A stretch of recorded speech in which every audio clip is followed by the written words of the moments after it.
વિદ્યાર્થી મિત્રો જય સ્વામિનારાયણ કે પરમાણુ કેવો હશે તમને ખ્યાલ છે કે પરમાણુની અંદર પ્રોટોન ઇલેક્ટ્રોન ન્યુટ્રોન શોધાઈ ગયા પછી જુદા જુદા વૈજ્ઞાનિકો આ પ્રોટોન ઇલેક્ટ્રોન અને ન્યુટ્રોન ને મૂકવાનો પ્રયત્ન કર્યો તો પહેલો કયો વૈજ્ઞાનિક આવ્યો તો આપણે ઓકે આપણે છેલ્લે જે થોમ્સન શીખ્યા ને ગયા લેક્ચરમાં કે જે થોમ્સને એવું કહ્યું કે પરમાણુ ગોળ હોય ગોળા જેવો વોલીબોલના દડા જેવો ગોળ હોય એ ગોળાની અંદર તરબૂચની જેમ લાલ ગર્ભ હોય એ લાલ ગર્ભ તરીકે પ્રોટોન હોય અને બી હોય એ બીયાની જેમ ઇલેક્ટ્રોન ગોઠવાયેલા હોય માટે આખું ગોળ હોય તે એનું ગોળાનું જે દળ છે સમગ્ર ભાગમાં વહેંચાયેલું હોય સમાન રીતે અને ગોળો વિભાગની દ્રષ્ટિએ તટસ્થ હોય આ તો આખું જે વાત કરી કોને જે થોમ્સને એમાંથી એક વાત સૌથી સારી લાગી બધા વૈજ્ઞાનિકોને એક તથ્ય બહુ સારું લાગ્યું પરમાણુનું કયું તથ્ય કે પરમાણુ વિજભારની દ્રષ્ટિએ તટસ્થ હોય એ તો હાલે આપણે સ્વીકારીએ છીએ બસ આ સમજાવવામાં સફળ થયો તો એ નિષ્ફળ ક્યાં ગયો તો એના પછી જે રુથરફોર્ડ નામનો વૈજ્ઞાનિક આવ્યો એને એક આ પ્રયોગ કરેલો આલ્ફા કણ પ્રક્રિયાનો પ્રયોગ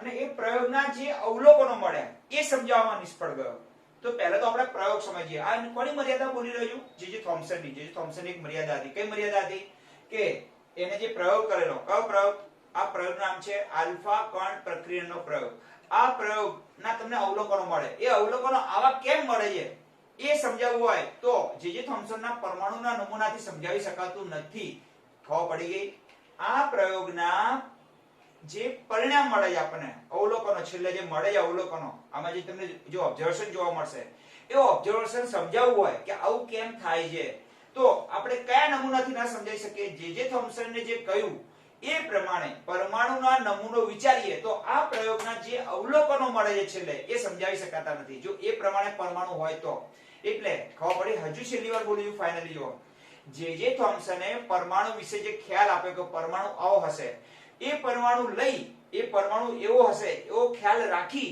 અને આના જે પ્રયોગ છે એના અવલોકનો સમજાવવા જઈએ તો આ અવલોકનો સમજાવી શકાતા નથી માટે જે થોમ્સનની મર્યાદામાં આપણે લખી નાખ્યું હતું કે રુથરફોર્ડના આલ્ફા કણ પ્રક્રિયાના પ્રયોગના અવલોકનો સમજાવવામાં આ નમૂનો નિષ્ફળ ગયો તો પહેલા તો પ્રયોગ સમજીએ પ્રયોગને અંતે કેવા પ્રકારના આપણને પરિણામો મળ્યા એ સમજીએ અને એ પરિણામોને આપણે કોના કોન્સેપ્ટથી વિચારીએ જે થોમ્સનના પરમાણુ નમૂનાની દ્રષ્ટિએ વિચારવાનો પ્રયત્ન કરીએ કે આવા અવલોકનો મળે તો આવું નમૂનો હોય તો આવા અવલોકનો મળી શકે એ તો તમને સમજશો એટલે ખ્યાલ આવી જશે ચલો અહીં તમને ક્યારેક 2 માર્ક્સમાં આટલું પણ પૂછાય કે આલ્ફા કણ પ્રક્રિયાનો પ્રયોગ સમજાવો તો મેં અહીં સ્ટોપ કરી દીધું છે ઓકે અને પ્રયોગના પરિણામ પણ લખું છું ઓકે પ્રયોગના પરિણામ બે રીતે સમજવાના છે આપણે ઓકે રુથરફોર્ડ અને તેના વિદ્યાર્થીઓ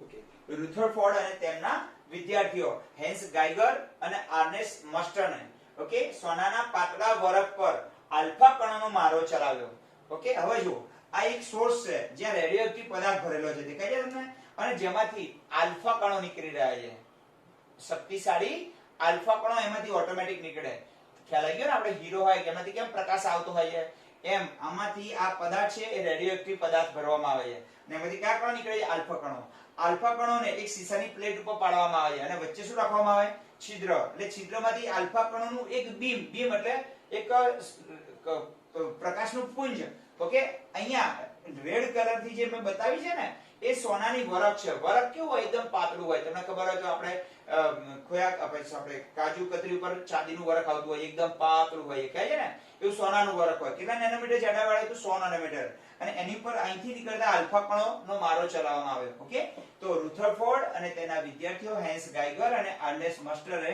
સોનાના પાતળા વરખ પર આલ્ફા કણોનો મારો ચલાવ્યો આ પ્રયોગને આલ્ફા કણ પ્રક્રિયાના પ્રયોગ તરીકે ઓળખાય છે ઓકે આ પ્રયોગની આકૃતિ મેં સમજાવી છે પહેલા નંબરે અહીંથી શરૂઆત કરવાની એટલો સહેલો છે ઓકે કોને કરેલો આ પ્રયોગ કોને કરેલો રુથરફોર્ડ અને તેના બે વિદ્યાર્થીઓએ ઓકે આ પ્રયોગમાં એમને શું કરેલું કે સોનાના પાતળા વરખ ઉપર આલ્ફા કણોનો મારો ચલાવ્યો બીજું વાક્ય ખબર પડી ગઈ હવે આનું પ્રયોગની આકૃતિનું વર્ણન કરીએ તો આકૃતિમાં દર્શાવ્યા પ્રમાણે અહીંથી શરૂઆત કરજો રેડિયો સક્રિય સ્ત્રોત એટલે જેમાંથી આલ્ફા કણો નીકળતા હોય તો રેડિયો સક્રિય સ્ત્રોતમાંથી નીકળતા આલ્ફા કણોને એ કહીએ ને રેડિયો સક્રિય સ્ત્રોતમાંથી નીકળતા શક્તિશાળી આલ્ફા કણોને સોનાના 100 નેનોમીટર જાડાઈ ધરાવતા પાતળા વરખ ઉપર મારો ચલાવવામાં આવે છે તો આ આલ્ફા કણોનો મારો ક્યાં ચલાવવામાં આવે છે સોનાના વરખ ઉપર જે સોનાના વરખની જાડાઈ કેટલી છે 100 નેનોમીટર છે. તો 100 નેનોમીટર જાડાઈ ધરાવતા સોનાના પાતળા વરખ ઉપર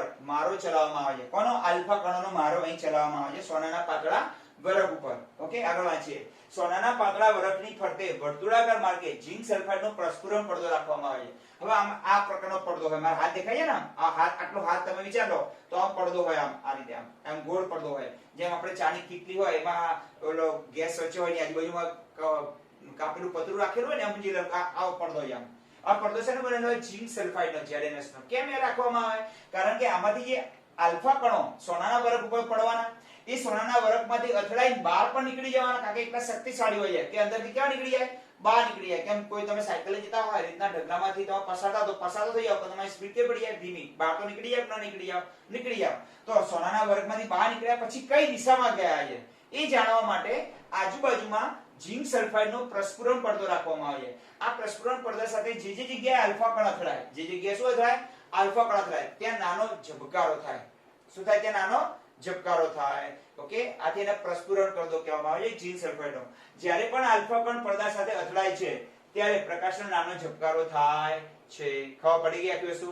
તો પહેલું વાક્ય જો, કોનો તમે પ્રયોગ કરો? હેન્સ ગાયગર, આર્નેસ્ટ મસ્ટર અને રુથરફોર્ડ, અને આ બેના વિદ્યાર્થીઓ હતા, એને ભેગા મળીને પ્રયોગ કર્યો. આ પ્રયોગમાં એમને શું કર્યું કે રેડિયો સક્રિય સ્ત્રોતમાંથી નીકળતા આલ્ફા કણોનો મારો ક્યાં ચલાવ્યો? અહીં આવું રાખેલું સોનાનું પાતળું વરખ હતું, પણ અહીં મેં લાલ કલરથી લાલ રેડ પેનથી બતાવેલ છે.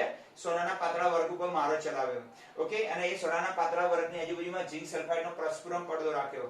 આ પ્રસ્ફુરણ પડદા સાથે જે જગ્યાએ આલ્ફા કણ અથડાય, કારણ કે સોનાના વરખમાંથી તો અથડાઈને ક્યાં નીકળી જાય? બહાર નીકળ્યા પછી એમની દિશા સીધી રહે છે કે વાંકી છૂટી થઈ જાય છે, એ જોવા માટે, તો કઈ દિશામાં જાય છે એ જોવા માટે આજુબાજુમાં ઝિંક સલ્ફાઇડનો પ્રસ્ફુરણ પડદો રાખ્યો. હવે અને જે જગ્યાએ પણ આલ્ફા કણ જ્યાં જ્યાં અથડાય ત્યાં ઝબકારો થાય, કારણ કે પ્રસ્ફુરણ પડદો છે આલ્ફા કણો સાથે જ્યાં અથડાય ત્યાં આપણે જે ટીવીમાં ઝબકારા થતા હોય છે ને, એવા ઝબકારા ત્યાં થાય. હવે એનો પ્રયોગનું પરિણામ કેવું મળશે ને કેવું મળવાનું? બે ટાઈપના પરિણામ મળ્યા. પહેલા તો હું તમને એ લખીશ, અહીંયા અત્યારે તમને એ લખી બતાવીશ કે એને કેવી અપેક્ષા હતી કે આવું પરિણામ મળશે, પણ એક્ચ્યુઅલી એવું પરિણામ મળ્યો નહીં. જે અપેક્ષા હતી એના કરતા કંઈક વિરુદ્ધ જ પરિણામ મળ્યું. બરાબર? આ તે ચોકી ગયો. ખ્યાલ આવી ગયો ને? તો આપણે પરિણામ પર જઈએ. હવે ધીમે ધીમે હું પરિણામ લખીને રાખું છું, પછી તમને સમજાવી દઉં.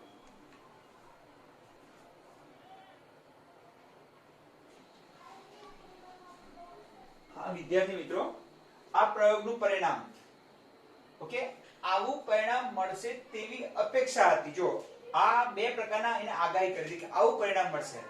આ પરિણામ મળશે અપેક્ષા હતી. અપેક્ષા એટલે આવું, આ પ્રયોગમાં આવું પરિણામ મળશે. કયા પ્રયોગમાં? કે જ્યારે આલ્ફા કણોને સોનાના વરખ ઉપર મારો કરવામાં આવશે ત્યારે આલ્ફા કણોનું શું થશે? એ વરખમાંથી પસાર થઈ આલ્ફા કણો જ્યારે વરખ ઉપર, આ સોનાનું શું છે? વરખ, અને એની આજુબાજુ શું રાખવામાં આવે? ઝિંક સલ્ફાઇડનો પડદો. જ્યારે આલ્ફા કણો આ સોનાના વરખ ઉપર પડશે, પડી અને કેવા નીકળી જશે? બહાર નીકળશે. તો બહાર નીકળ્યા પછી એમનું શું થશે? એ લોકોએ આવી અપેક્ષા રાખી હતી આવું કંઈક થશે એમ. કેમ? ધ્યાન આપજો. કેમ? કારણ કે એ લોકો શું માનતા હતા? ધ્યાન આપજો. આ જે ચાર વાક્યો લખ્યા છે ને, એ થોમ્સન એ કહ્યું ને એ પ્રકારે ધ્યાનથી સાંભળજો શું કહ્યું. અહીં જે 1, 2, 3 અને 4 વાક્યો લખ્યા, એ રુથરફોર્ડે કેવું વિચારેલું કે પરમાણુ, આ સોનાનું વરખ છે, શેનું બનેલું છે મને કહો? મેં દુનિયાની કોઈ પણ ધાતુ શેની બનેલી હોય? પરમાણુની. હવે એ પરમાણુ, આ સોનાનું વરખ હતું, અને સોનાનું વરખ શેનું બનેલું હતું? પરમાણુનું બનેલું હતું. તો પરમાણુ કોના જેવો વિચાર્યો એને? જે થોમ્સનની જેમ. કેવો? કે આ સોનાનું વરખ છે, તો આ સોનાનો અહીં દેખાય છે કે નહીં? કેવો? ધ્યાન આપજો. આ સોનાનું વરખ તમને સમજાવજો. આ સોનાનું વરખ છે, એની અંદર અસંખ્ય પરમાણુ હશે આવા. ઓકે, અને આની પર કોનો મારો ચલાવેલો? આલ્ફા કણોનો. અને પરમાણુ દળ સમગ્ર ભાગમાં શું થયેલું હશે? વહેંચાયેલું હશે. હું જોઈ લઉં કે દેખાય છે કે નહીં તમને લોકોને. અહીં મેં 6 પરમાણુ બતાવ્યા, દેખાય છે? અહીંયા આ બધું આખું દળ એની અંદર ભરેલું હશે. આવું કોને કહ્યું હતું? જે થોમ્સને, કે સોનાનું વરખ છે, સોનાનું વરખ પરમાણુનું બનેલું છે, અને પરમાણુ આખો ગોળો ભરેલો છે, ગોળા સ્વરૂપમાં છે, ગોળો આખો ભરેલો છે. પણ આલ્ફા કણો છે એની ઉપર મારો ચલાવવામાં આવ્યો. અહીં આલ્ફા કણો આટલો ભાગ અહીં ઝૂમ કરીને મેં તમને બતાવ્યો છે. એ જ્યારે આ પરમાણુ આ સોનાના વરખ ઉપર પડે છે, તો એ આ પરમાણુનું બનેલું છે, અને આ પરમાણુ આખો ગોળા જેવો છે, અને ગોળામાંથી પસાર થઈ ક્યાં નીકળી જાય છે? બહાર નીકળી જાય છે. હું તમને કલ્પના કરાવું કે સામે આપણે વોલીબોલનો એક દડો મૂકી દઈએ, એની અંદર રેત ભરી દઈએ, અને પછી અહીંથી એક તીર અહીંથી અહીંયા એના ઉપર નિશાન લગાવું, તો એ તીર કેવું થાય? એ બિલકુલ ગોળાની અંદરથી પસાર થઈ કેવું નીકળી જાય? બહાર નીકળી જાય. એવી ઘટના અહીં બનશે એવું વિચારેલું એને. હવે વિચારો, જે તીર બહાર નીકળી રહ્યું છે એની દિશા બદલાશે. કેમ? કારણ કે તીર અહીંથી આપણે છોડી રહ્યા છીએ, એ આખો જે ગોળો છે એ ગોળો શેનો ભરેલો છે? રેતીનો ભરેલો છે. એ રેતીના ગોળામાંથી પસાર થાય ને એટલે તીરની ગતિ ધીમી પડી જાય, અને જ્યારે કોઈ પણ પદાર્થની ગતિ ધીમી પડે તેની દિશા બદલાય. તમને એક સરસ ઉદાહરણ આપું કે તમે એકદમ સ્પીડથી સાયકલ લઈને જઈ રહ્યા છો, વચ્ચે રેતીનો ઢગલો આવે, શું થાય કે તમે સ્પીડમાં જાઓ છો એટલે સાયકલ બહાર તો નીકળી જવાની, પણ સાયકલની દિશા કેવી જવાની? બદલી જવાની. સાયકલની સ્પીડ કેવી પડી જવાની? ધીમી પડી જવાની. આવો અનુભવ થયો છે તમને? પાણીમાંથી અથવા તમે રેતીના ઢગલામાંથી પસાર થાવ સાયકલ લઈને એટલે તમારી દિશા થોડી ડાયવર્ટ થઈ જાય, કારણ કે તમારી ગતિ ધીમી પડી જાય. બસ કારણ કે દળમાંથી પસાર થાય કોઈ દળમાંથી, એટલે આવું થાય તમને. તો આ આલ્ફા કણો, આ જે પરમાણુ છે આખો ભરેલો છે, આ ભરેલા પરમાણુમાંથી ગોળામાંથી પસાર થવા માટે શક્તિશાળી હતા. જેમ તમારી સાયકલ રેતીના ઢગલામાંથી પસાર થઈ બહાર તો નીકળી જાય પણ ધીમી પડી જાય, ખ્યાલ આવી ગયો ને? દિશા આડી અવડી થઈ જાય તમારી, કાં તો તમારે રસ્તાની નીચે ઉતરી જાવ, રસ્તે દોઢી જાય તમારી રિક્ષા, ફરી તમારું સ્ટીયરિંગ છે તે બદલાઈ જાય. તો આ આલ્ફા કણો, આ જે સોનાનું વરખ છે એ પરમાણુનું બનેલું હતું, અને એને શું ધારેલું રૂથડ પડે કે જે થોમ્સનના કહેવા પ્રમાણે પરમાણુ ગોળ હોય, એ આખો ગોળા સ્વરૂપમાં હોય, એ ગોળો આખો ભરેલો હોય ને આવા ભરેલા ગોળાઓનું આખું પતરું બનેલું હશે. આ સોનાનું પતરું શેનું બનેલું છે? આવા અસંખ્ય ગોળાઓ ભેગા થઈને બનેલું હશે. અને મારા કણો જ્યારે આ ગોળામાંથી પસાર થઈને જવા નીકળશે, બહાર નીકળશે, ત્યારે એ ધીમા પડી જશે. કારણ કે કોઈ પણ દળમાંથી જ્યારે કોઈ ગતિશીલ વસ્તુ પસાર થાય ને એટલે એની ગતિ કેવી પડી જાય? ધીમી. ધીમા પડે એટલે એનું વિચલન થશે, એવું એને અપેક્ષા રાખી હતી. કેમ એવી અપેક્ષા રાખી હતી? કારણ કે એ પણ જાણતો નહોતો કે પરમાણુ કેવો હશે. એને તો કેવું વિચાર્યું કે આ પતરું છે એ ગોળાકાર હશે. આ પતરું છે ને ગોળ, પણ ગોળા વોલીબોલના દડા જેવા પરમાણુઓનું બનેલું છે. અસંખ્ય પરમાણુ ભેગા થઈ અને આ સોનાનું પતરું બનાવે છે. અને એ પરમાણુ કેવો હશે? ગોળ હશે. એ ગોળો આખો ભરેલો હશે, અને ભરેલા ગોળામાંથી મારા આલ્ફા કણો જ્યારે પસાર થઈ ક્યાં નીકળશે? બહાર નીકળશે. તો એમની ગતિ કેવી પડી જશે? ધીમી પડી જશે, અને એમનું વિચલન થશે. એવું એને વિચારેલું. એને બધાનું થોડું થોડું વિચલન થઈ જશે. ઓકે, આવું એને વિચાર્યું હતું, પણ આવું કઈ થયું નહીં. જો આવું થયું હોત, આ જે વિચાર, આ ચાર વાક્યો લખ્યા છે એ પ્રમાણે જો પરિણામ મળ્યું હોત તો કોણ સાચો પડત? જે થોમ્સન. પણ એવું ના થયું, એનાથી બિલકુલ ઊંધું પરિણામ મળ્યું. બરાબર? આથી જે થોમ્સન ખોટો પડ્યો. આ જે ચાર વાક્યો લખાય છે ને મેં, એ કોના આધારે લખાય છે? જે થોમ્સને જે પ્રકારે પરમાણુનો નમૂનો સમજાવ્યો હતો એ પ્રમાણે લખાય છે. જો વાંચો. જે થોમ્સનના પરમાણુના નમૂના પ્રમાણે સોનાના વરખમાં દરેક પરમાણુ દળ સમગ્ર પરમાણુમાં સમાન રીતે વહેંચેલું હોવું જોઈએ. આ સોનાનું વરખ પરમાણુનું બનેલું હોય, અને દરેક પરમાણુની અંદર એનું દળ, જે ગોળાઓ છે, અસંખ્ય ગોળાઓ, આ ગોળામાંથી એક ગોળા આખા ભરેલા હોવા જોઈએ, તો સમાન રીતે વહેંચેલું હોવું જોઈએ. આલ્ફા કણો એટલા જરૂરી ઉર્જા ધરાવે છે કે પરમાણુના દળમાંથી પસાર થઈ શકે. આ દળવાળા જે આખો ગોળો છે ને પરમાણુનો ભરેલો, એમાંથી આલ્ફા કણો શું થઈ શકે? પસાર થઈ શકે. પરંતુ જ્યારે આલ્ફા કણો પરમાણુના માંથી પસાર થઈ અને કેવા નીકળે છે? બહાર નીકળે, ત્યારે ધીમા પડવા જોઈએ. આલ્ફા કણો જ્યારે આ ગોળાના પરમાણુમાંથી કેવા નીકળે? પસાર થાય. તો આ ગોળો રેતીનો ભરેલો હોય તો રેતીના ભરેલા ગોળામાંથી આપણું તીર પસાર થઈ કેવું નીકળે? બહાર નીકળે. તો એની ગતિ કેવી પડી જાય? જેમ સાયકલની ગતિ ધીમી પડે છે ને રેતના ઢગલામાંથી, એમ જે. પરંતુ જ્યારે આલ્ફા કણો પરમાણુમાંથી પસાર થઈ બહાર નીકળે ત્યારે ધીમા પડવા જોઈએ, અને આથી તેમનું નાના સરખા ખૂણે વિચલન થવું પડે, એટલે થોડી થોડી દિશા બદલાવી જોઈએ. આવું મળે તો કોણ સાચો પડે? જે થોમ્સન. કારણ કે તો આવા પરિણામો મળ્યા હોત તો, જો આ પ્રયોગના પરિણામો આ ચાર વાક્યો પ્રમાણે મળ્યા હોત તો જે થોમ્સન ઇઝ રાઈટ. જે થોમ્સન સાચો કહેવાય કે પરમાણુ આવો જ હોય, પણ એવું કઈ થયું નહીં. શું થયું? જો પરિણામ કેવું મળ્યું? આવું મળવું જોઈતું હતું, એમને અપેક્ષા રાખી હતી, પણ અનપેક્ષિત હતું. અનપેક્ષિત એટલે જે ધાર્યું હતું એના કરતા બિલકુલ અલગ મળ્યું. પરંતુ મોટા ભાગના આલ્ફા કણો સોનાના વરખમાંથી વિચલન પામ્યા વગર જ પસાર થયા. ઓકે, મોટા ભાગના, આમ તો બધાનું શું થવું જોઈએ? વિચલન. પણ કોઈનું મોટા ભાગનાનું વિચલન ના થયું. મોટા ભાગના આલ્ફા કણો સીધા જ પસાર થઈ ગયા. જો આ રીતે આમ સીધા જ પસાર થઈ ગયા, કોઈનું વિચલન ના થયું. તો કઈ રીતે કહી શકાય કે પરમાણુનું દળ સમગ્ર ભાગમાં વહેંચાયેલું હોય? એવું તો કહી શકાય નહીં. ખબર પડી ગઈ ને? તો ચલો, મોટા ભાગના આલ્ફા કણોનું વિચલન થવું જોઈતું હતું બધાનું, એના બદલે બહુ જ થોડાનું વિચલન થયું. મોટા ભાગના તો 90% આલ્ફા કણો ક્યાં થઈ ગયા? પસાર થઈ ગયા. ખૂબ જ ઓછા પ્રમાણમાં આલ્ફા કણોનું નાના ખૂણાએ વિચલન થયું. જો મોટા ભાગનાનું વિચલન થવું જોઈએ, એના બદલે ખૂબ જ થોડા જ આલ્ફા કણોનું વિચલન થયું અને મોટા ભાગના પસાર થઈ ગયા. જ્યારે જે થોમ્સનના પ્રમાણે વિચારવા જઈએ તો બધા જ આલ્ફા કણોનું વિચલન થવું જોઈએ. આ તો ખૂબ જ થોડાનું જ વિચલન થયું, બાકીના બધા સીધે સીધા પસાર થઈ ગયા. ઓકે, ઘણા ઓછા આલ્ફા કણો, એટલે 20,001 આલ્ફા કણ, લગભગ શબ્દ વાપર્યો, માઈનસ શબ્દ નથી હો, આ નિશાની લગભગ નહીં છે. એટલે 20,001 આલ્ફા કણ અથડાઈને 180 ડિગ્રીએ પાછો ફર્યો. બિલકુલ 20,000 આલ્ફા કણ, એક આલ્ફા કણ સીધો પાછો બાઉન્સ બેક થયો. કેવી રીતે ખબર પડી એ લોકોને? એ લોકોએ ઝિંક સલ્ફાઇડનો પડદો અહીંયા પણ રાખ્યો, પાછળ પણ રાખેલો.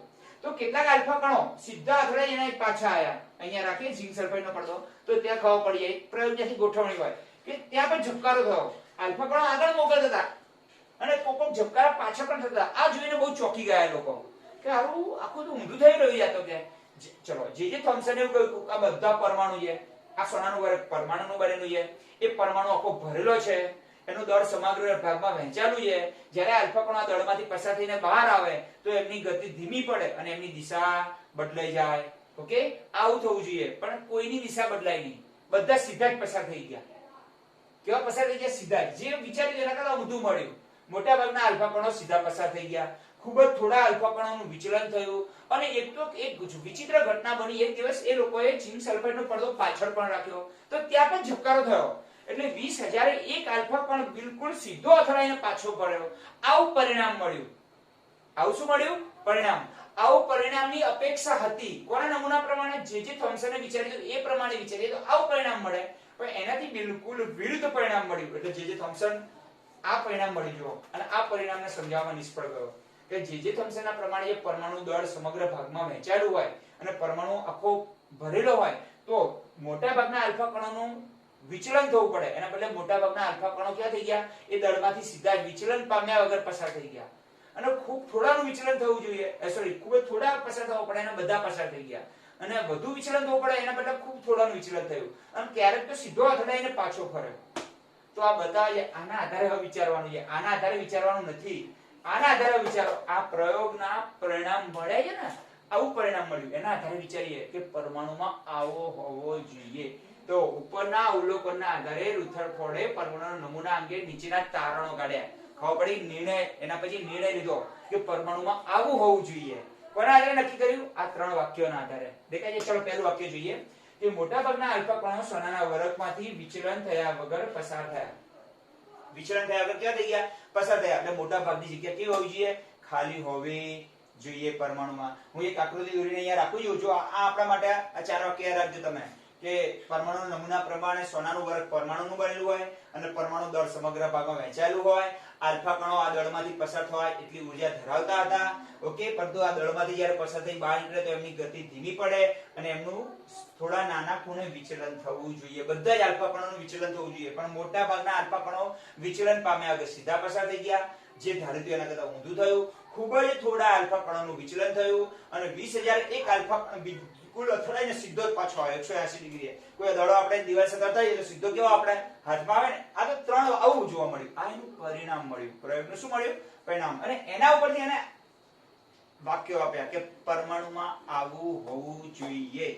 કોના ઉપરથી એને તો નક્કી કર્યું? તારણો કોના પરથી કાઢ્યા? એને મળેલા પરિણામ ઉપરથી, પ્રયોગના પરિણામ પરથી એને તારણો કાઢ્યા કે પરમાણુમાં આવું આવું હોવું જોઈએ. ઓકે, એક જો તમારા આ આકૃતિ દર વખતે હું રાખું છું, આકૃતિ રાખું એ સિવાયનો હવે હું આટલું લખાણ કાઢી નાખું છું. દેખાય?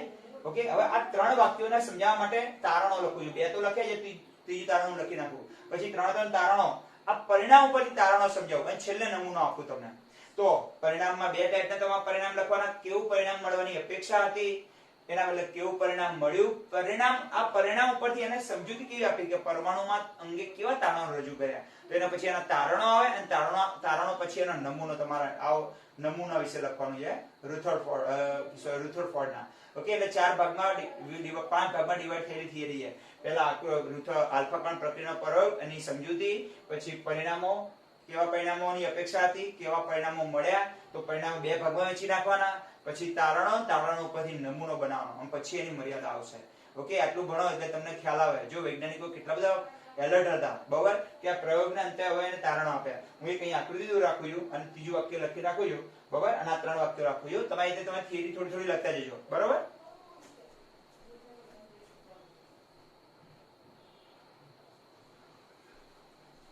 મિત્રો, પરિણામ કેવી અપેક્ષા હતી અને કેવું પરિણામ મળ્યું. કેવું પરિણામ મળ્યું ખબર પડી? મોટાભાગના આલ્ફા કણો ક્યાં થઈ ગયા? જો મોટાભાગના આલ્ફા કણો વિચલન થયા વગર સીધા જ પસાર થઈ ગયા. પછી ખૂબ જ થોડા આલ્ફા કણોનું વિચલન થયું અને 20,001 આલ્ફા કણ બિલકુલ અથડાઈ અને પાછો ફર્યો. હવે આ 3 વાક્યો સમજાવવા માટે એને આવા તારણો આપ્યા. આ વાક્ય આપણી આકૃતિ દોરતો એને આપણે સારી આકૃતિ દોરી આપી. હવે તમારે જે પ્રમાણે લખતો, આકૃતિ સિવાય જે પ્રમાણે લખતો જોઈએ એ તમારે લખી નાખવાનું ચોપડાની અંદર કે કેવી અપેક્ષા હતી, કેવું પરિણામ મળ્યું. હવે એના તારણો અને તારણો વચ્ચે એક આકૃતિ વધારાની દોરવાની. 3 તારણો આપ્યા.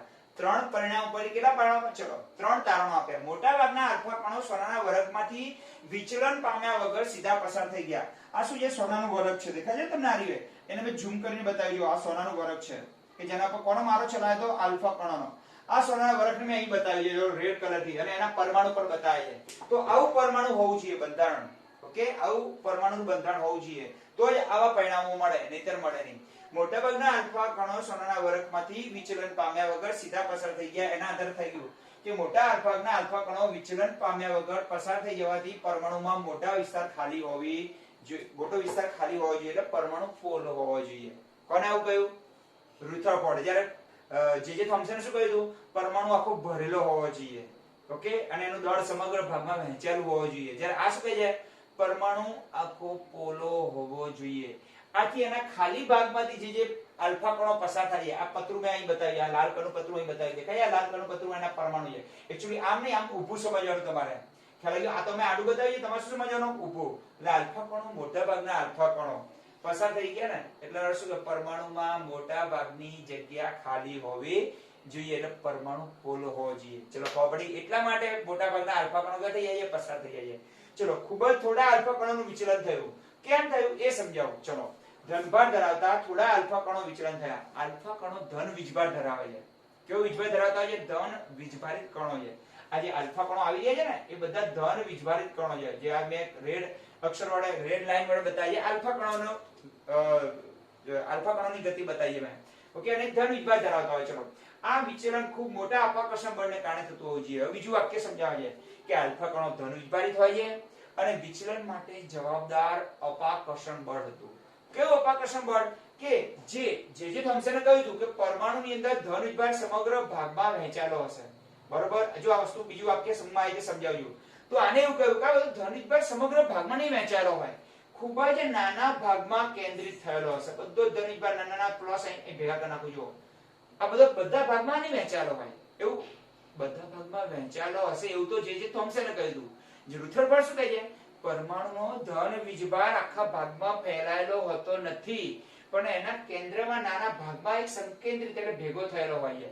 હવે આલ્ફા કણો જ્યારે આ કેન્દ્રની નજીકથી પસાર થાય, ક્યાં થાય? કેન્દ્રની નજીકથી પસાર થાય, તો આલ્ફા કણો પણ ધન વીજભાર ધરાવે છે અને કેન્દ્ર પણ ધન વીજભાર ધરાવતું હશે. એટલે બંને વચ્ચે શું થાય છે? અપાકર્ષણ.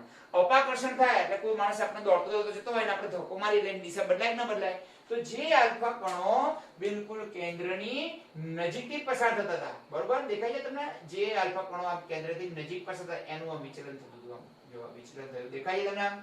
ઓકે, કારણ કે કેન્દ્ર કયો વીજભાર ધરાવે છે? ધન વીજભાર. અને આલ્ફા કણો પણ કયો વીજભાર ધરાવે છે? ધન વીજભાર. જો જે કણો બિલકુલ આમ નજીકથી પસાર થાય એનું આમ વિચલન થઈ જાય. આ જે નજીકથી પસાર થાય એનું જ થાય, પણ મોટા ભાગની જગ્યા તો ખાલી હોય, એટલે મોટા ભાગના ક્યાં થઈ જવાના? પસાર થઈ જવાના. તો ઓલાથી વિરુદ્ધ ચાલે છે ને આખું કામ. ઓલા કહ્યું કે ધન વીજભાર, કોને કહ્યું હતું ઓલો? એટલે હા, જે થોમ્સને કહ્યું કે પરમાણુનો ધન વીજભાર સમગ્ર ભાગમાં ફેલાયેલો હોવો જોઈએ.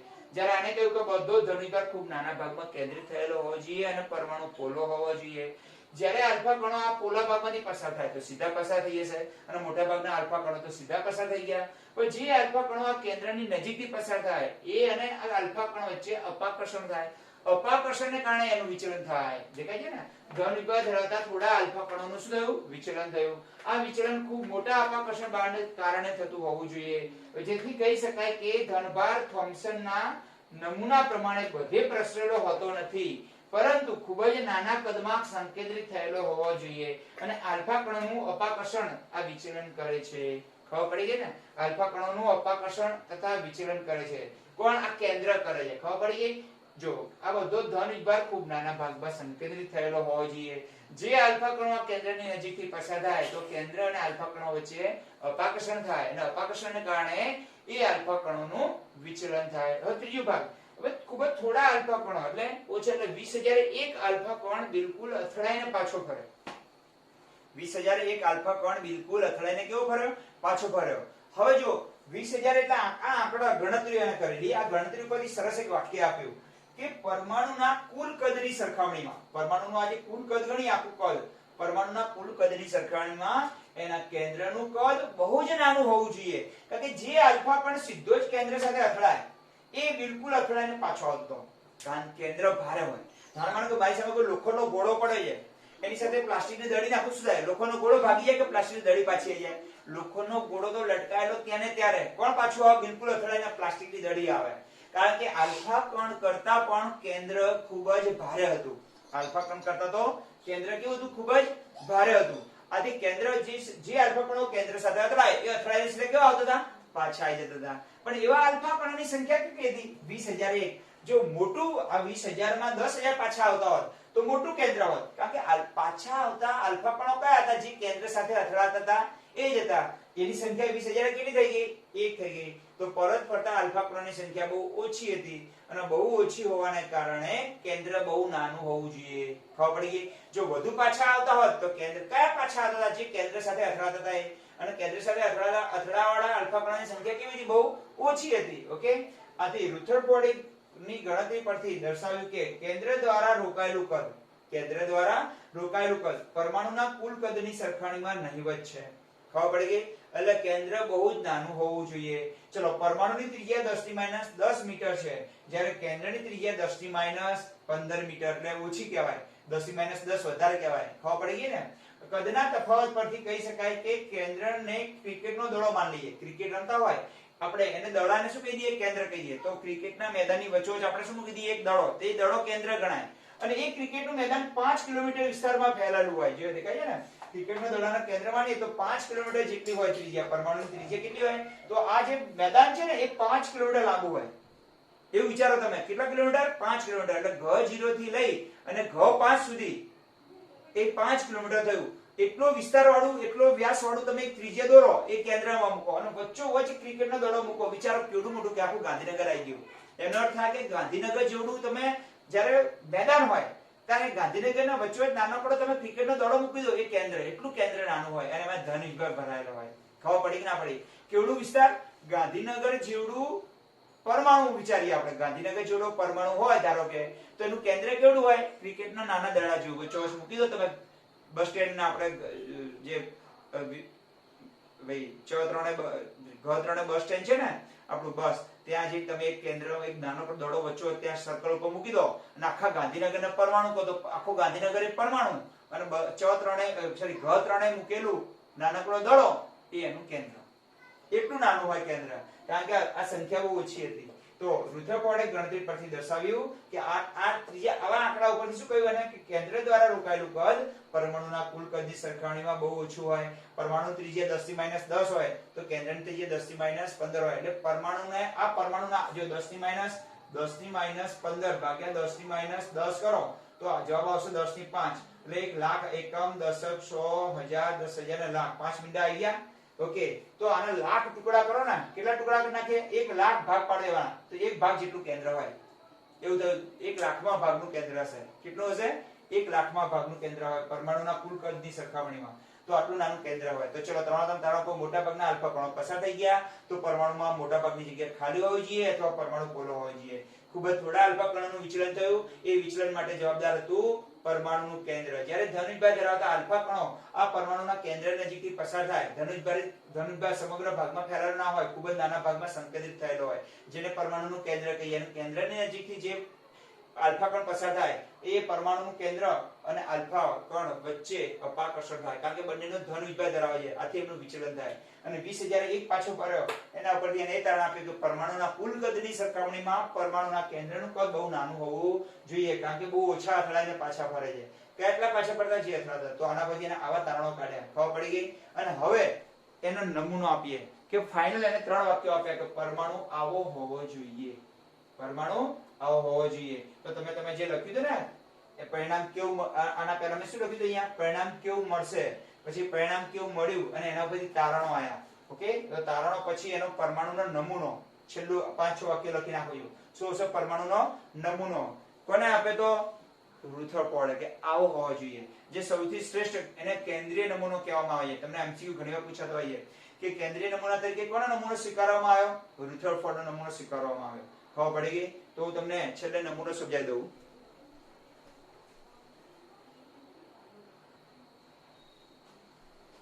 વિદ્યાર્થી મિત્રો, ઉપર જે તમે અવલોકનો જોયા, અવલોકનો પરથી તારણો જોયા, તારણો પરથી એને બધું ભેગું કરી અને નમૂનો આપ્યો. કોના પરથી?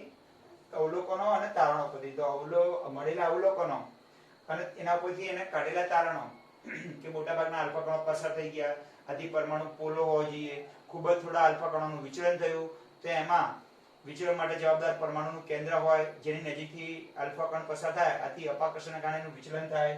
અને 20,000 પાછો ફર્યો તો એના આધારે મેં એવું કયું તારણ કાઢ્યું કે પરમાણુના કુલ કદની સરખામણીમાં એનું કેન્દ્રનું કદ નાનું હોવું જોઈએ. આમ અવલોકનો અને તારણો પરથી એનો નમૂનો બનાવ્યો. કેવો નમૂનો બનાવ્યો? પરમાણુનો ધનભાર અને મોટા ભાગનું દળ ખૂબ જ નાના ભાગમાં સંકેન્દ્રિત થયેલું હતું. એ નાના ભાગને કેન્દ્ર નામ, નાભી અથવા કેન્દ્ર કહ્યું.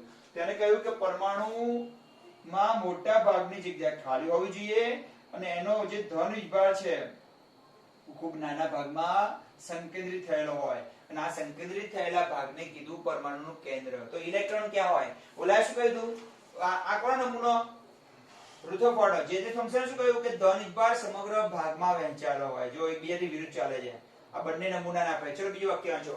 આ કેન્દ્રની આજુબાજુમાં રહેલા ઇલેક્ટ્રોન કેન્દ્રની આસપાસ અને ઘણી ઝડપથી વર્તુળાકાર માર્ગે ઘૂમે છે. ઓકે, હવે ઇલેક્ટ્રોન ક્યાં હોય? તો કેન્દ્રની આસપાસ ખૂબ જ ઝડપથી વર્તુળાકાર માર્ગે પરિભ્રમણ કરે છે આ ઇલેક્ટ્રોન. આને શું કહ્યું? ઇલેક્ટ્રોન ક્યાં હોય? તો પરમાણુના જે ધનભાર છે ને એની વચ્ચે વચ્ચે ઓલા બીયાની જેમ ગોઠવાયેલા હશે એવું કહ્યું. જો બંને એકબીજાથી કેવા ચાલી રહ્યા છે?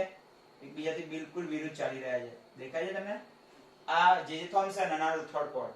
આને કહ્યું ઇલેક્ટ્રોન વચ્ચે વચ્ચે ગોઠવાયેલા હોય, આને કહ્યું ઇલેક્ટ્રોન કેન્દ્રની આસપાસ વર્તુળાકાર માર્ગે. આ વર્તુળાકાર માર્ગ છે ને એ શબ્દ એની મર્યાદા બની ગયો. આ વર્તુળાકાર માર્ગ નામનો શબ્દ એના માટે શું બની ગયો? મર્યાદા. એક ખોટો પડે તો આગળ જતા ખોટો પડે છે. અને ત્રીજું વાક્ય આપ્યું, ઇલેક્ટ્રોન તથા કેન્દ્ર એકબીજા સાથે સ્થિર વિદ્યુતીય આકર્ષણ બળથી જોડાયેલા હોય છે. માનો કે આ ઇલેક્ટ્રોન ફરે છે તો આપણે જેમ દોરડી સાથે પથ્થરબાજી ફેરવીએ છીએ તો આની સાથે પણ બંને વચ્ચે આકર્ષણ હોય. હંમેશા ધનભાર અને ઋણભાર વચ્ચે જે આકર્ષણ હોય એને કહેવાય સ્થિર વિદ્યુતીય આકર્ષણ બળ. ઓકે, એ બળથી જોડાયેલા હોવા જોઈએ. આવું વાક્ય આપ્યું. ખબર પડી ગઈ? હાથ બના. તો આ નમૂનો જે થોમ્સનનો એનાથી બિલકુલ વિરુદ્ધ નમૂનો આપ્યો રુથરફોર્ડે આપ્યો કે ભાઈ ધનભાર સમગ્ર ભાગમાં ન ફેલાયેલો હોવો જોઈએ, એના બદલે ખૂબ જ નાના ભાગમાં સંકેતિત થયેલો હોવો જોઈએ. તેને પરમાણુનું કેન્દ્ર કહે છે. કેન્દ્રની આજુબાજુમાં ઇલેક્ટ્રોન ખૂબ જ ઝડપથી વર્તુળાકાર માર્ગે ગતિ કરે છે જેને ઇલેક્ટ્રોનની કક્ષા કહે છે. ઓકે, અને ઇલેક્ટ્રોન અને કેન્દ્ર એકબીજા સાથે કયા બળથી જોડાયેલા હોય? સ્થિર વિદ્યુતીય આકર્ષણ બળ. એ કોને કહેવાય? બે વિરુદ્ધ વીજભાર વચ્ચેનું આકર્ષણ બળ. છતાં પણ આની નમૂનાની મર્યાદા હતી ઘણી બધી. ખોટો પડ્યો.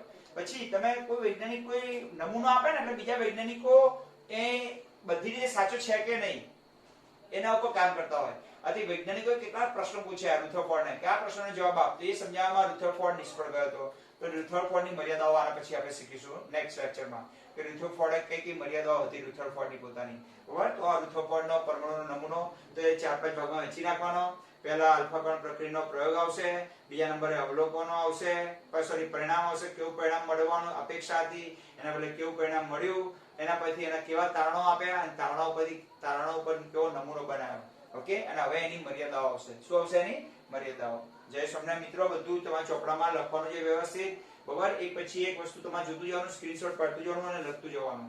બરાબર? અને ચોપડો સરસ રીતે બનાવવાનો. તમે આવો દિવાળી પછી ત્યારે તમને ચોપડાના આધારે તમારું મૂલ્યાંકન કરવામાં આવશે. પહેલા કહી દઉં એટલે ચોપડાઓ તમારા વ્યવસ્થિત તૈયાર રાખજો લખીને.